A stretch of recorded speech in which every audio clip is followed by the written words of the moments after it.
بسم اللہ الرحمن الرحیم۔ السلام علیکم ورحمۃ وبرکاتہ۔ قرب قیامت کی نشانیاں کون کون سی ہیں؟ قیامت کا ذکر دنیا کے تمام مذاہب میں ملتا ہے۔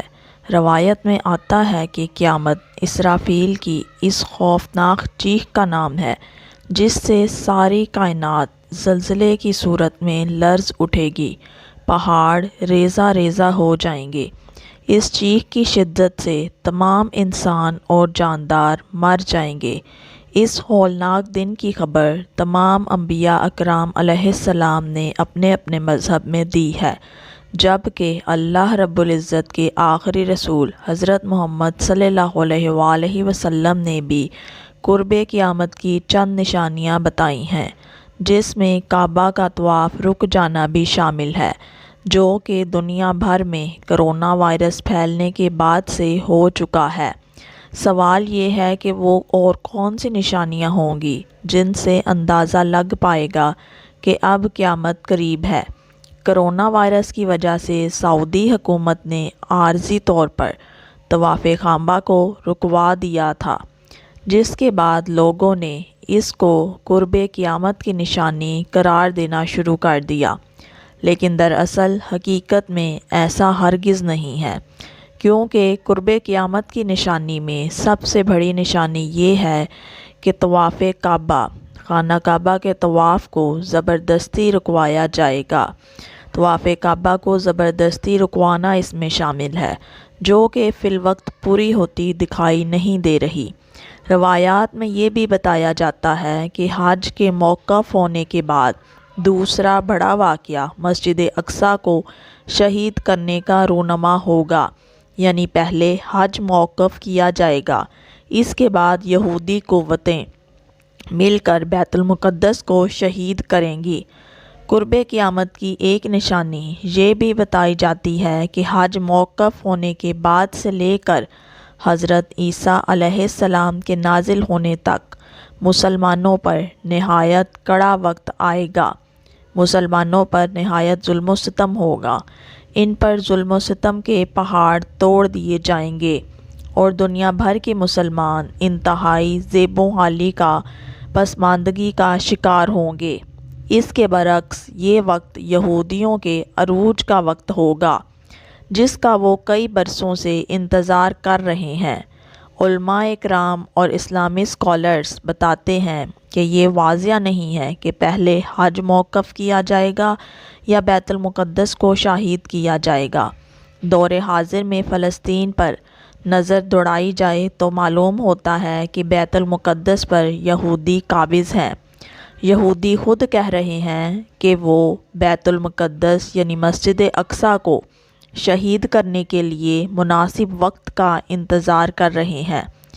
قرب قیامت کا وقت وہ ہوگا جب دنیا بھر کے مسلمان بیت المقدس یعنی مسجد اقصیٰ کی شہادت جیسے بڑے اور غمناک واقعہ پر بھی خاموش رہیں گے۔ کوئی اس پر اظہار نہیں کرے گا۔ مسجد اقصیٰ کو شہید کرنے کے بعد یہودی تھرڈ ٹیمپل کی تعمیر کریں گے۔ واضح رہے کہ یہ یہودی بیت المقدس کو شہید کرنے کے بعد اس کی بنیادوں میں سے تابوت سکینہ کو بھی تلاش کریں گے، جو کہ وہ تلاش کر رہے ہیں۔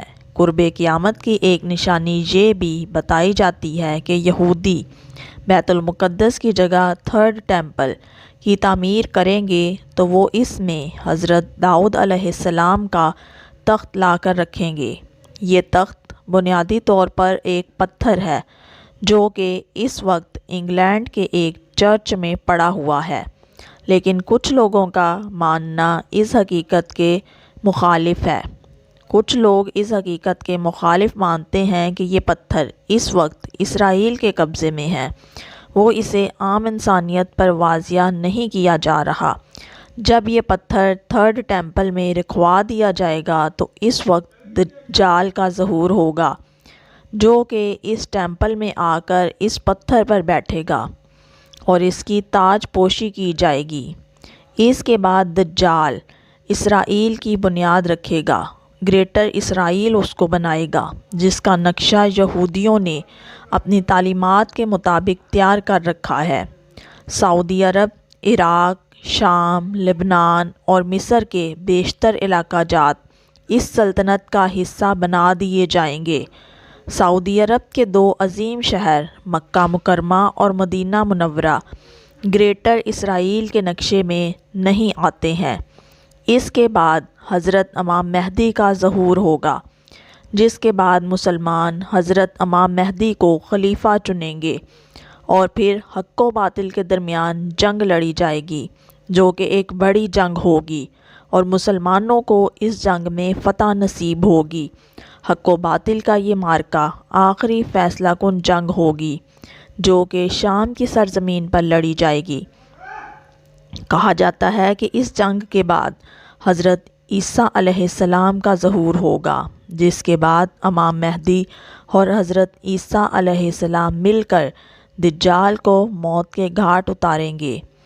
کتب میں، روایات میں، اسلامی کتب میں قرب قیامت کی ایک اور بڑی نشانی بتائی گئی ہے کہ سورج مغرب سے طلوع ہوگا، جس کے بعد توبہ کا دروازہ ہمیشہ کے لیے بند کر دیا جائے گا، اور اسی دوران سعودی عرب میں صفا نامی پہاڑی پھٹنے سے ایک عجیب خلق جانور ظاہر ہوگا، جس کو قرآن میں دابل الارض کہا گیا ہے۔ اس کے پاس حضرت موسیٰ علیہ السلام کا عصا مبارک اور حضرت سلیمان علیہ السلام کی انگوٹھی ہوگی۔ جانور زمین پر بسنے والے مسلمانوں کی پیشانی پر اس عصا کی مدد سے ایک لکیر کھینچے گا، جس سے حقیقی مسلمان کا چہرہ روشن اور منور ہو جائے گا، جبکہ کافروں کے ماتھے پر حضرت سلیمان علیہ السلام کی انگوٹھی پھیرے گا، جس سے ان کے چہرے سیاہ اور بھیانک ہو جائیں گے۔ جس کے بعد یہ عمل کرنے کے بعد جانور اس زمین سے غائب ہو جائے گا۔ اس کے بعد ایک فرحت بخش، ٹھنڈی اور دل کو لبھانے والی ہوا چلے گی، جو دنیا پر موجود تمام مسلمانوں کی روح قبض کر لے گی۔ اس موقع پر قرآن اور دین اسلام دنیا سے مکمل طور پر اٹھا لیا جائے گا، اور دنیا میں فحاشی اور قرآنیت عام ہو جائے گی۔ اس کے بعد ایک آگ کی آندھی آئے گی، جو کہ تمام کافروں کو ملک شام میں جمع کر دے گی، جس کے بعد حضرت اسرافیل پہلا سور پھونکیں گے۔ یہی وہ دن ہوگا جس کا نام قیامت ہے۔ اللہ رب العزت سب کو ایمان پر، دین اسلام پر استقامت نصیب فرمائے۔ اللہ سب کی مدد فرمائے۔